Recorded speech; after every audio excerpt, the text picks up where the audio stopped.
حضرت سیدنا ابو ذر غفاری رضی اللہ تعالیٰ عنہ بیان کرتے ہیں کہ میں نبی کریم صلی اللہ علیہ وآلہ وسلم کی بارگاہ رسالت میں حاضر ہو کر عرض کی، یا رسول اللہ صلی اللہ علیہ وآلہ وسلم مجھے نصیحت ارشاد فرمائیں۔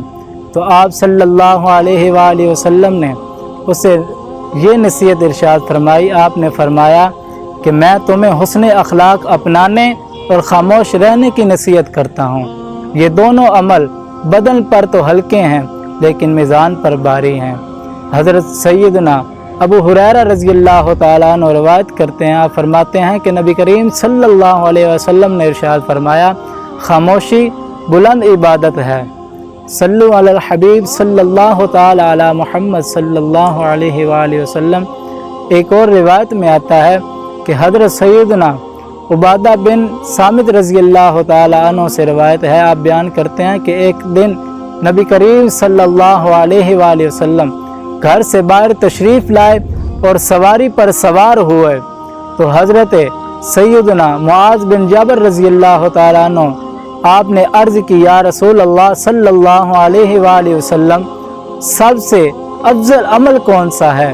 تو آپ صلی اللہ علیہ وآلہ وسلم نے اپنے مبارک منہ کی طرف اشارہ کرتے ہوئے ارشاد فرمایا، نیکی کی بات کے علاوہ خاموش رہنا۔ عرض کی، یا رسول اللہ صلی اللہ علیہ وآلہ وسلم ہم جو بولتے ہیں کیا اس پر اللہ عز و جل ہماری پکڑ فرمائے گا؟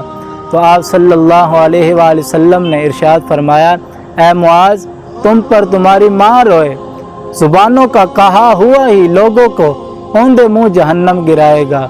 اس لیے جو اللہ عز و جل پر یقین رکھتا ہے، ایمان رکھتا ہے، اسے چاہیے کہ اچھی بات کہے، بری بات سے خاموش رہے۔ اور ارشاد فرمایا، اچھی بات کہو فائدے میں رہو گے، بری بات سے خاموش رہو سلامت رہو گے۔ اور ایک اور روایت میں آتا ہے، حضرت سیدنا انس رضی اللہ تعالیٰ عنہ بیان کرتے ہیں، آپ فرماتے ہیں کہ نبی کریم صلی اللہ علیہ وآلہ وسلم نے ارشاد فرمایا، خاموشی اخلاق کی سردار ہے۔ اور ایک اور روایت میں آپ فرماتے ہیں کہ نبی کریم صلی اللہ علیہ وآلہ وسلم نے ارشاد فرمایا، چار ایسی چیزیں ہیں جو ایک ہی شخص میں شاذ و نادر ہی جمع ہو سکتی ہیں۔ وہ چار چیزیں کون سی ہیں؟ ایک یہ کہ دنیا سے بے رغبتی، اور اللہ عز و جل کی خاطر عاجزی اور قناعت، اور چوتھی چیز آپ نے ارشاد فرمایا خاموشی جو عبادت کی بنیاد ہے۔ ان احادیث سے یہ ثابت ہوتا ہے کہ ہمیں چاہیے کہ ہمیں ہمیشہ نیکی کی بات کرنی چاہیے اور بری باتوں سے خاموش رہنا چاہیے تاکہ ہم سلامت رہیں۔ اللہ عز و جل سے دعا ہے کہ اللہ تعالی ہمیں عمل کرنے کی توفیق عطا فرمائے۔